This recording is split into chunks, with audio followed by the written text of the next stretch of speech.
Hello everybody and welcome to Within the Pixels. My name is Bert Blevins and today we're going to be looking at a Delinea product called Privilege Manager, and we're going to look at a specific aspect of it called file inventory. And this is how we're going to collect what's actually the applications that are actually on these actual endpoints. We're going to bring this back into this quasi database here, the file inventory.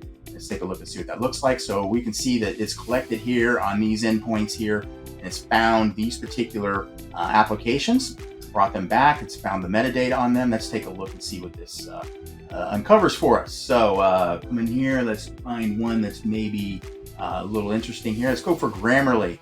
That looks like that's pretty interesting. So we can see that Grammarly, we have the metadata that pulled back here, Grammarly for Windows. You see the product version, we see some various aspects of it.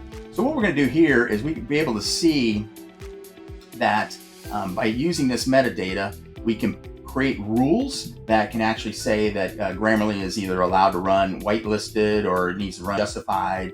I'm just picking a particular application, but you could pick any application or process and you can create structure around it and rules and an application policy to help when a user logs in as like being a regular no standing privileges, and then they need to run certain applications, either they're running them or they're running with elevated permissions. We can do this and we can set this within Privilege Manager, and using file inventory, we can see what applications we actually need to create rules for. So that's how that works there. It's a information gathering process that collects applications and processes that are running within the desktops that have the Privilege Manager agent on it.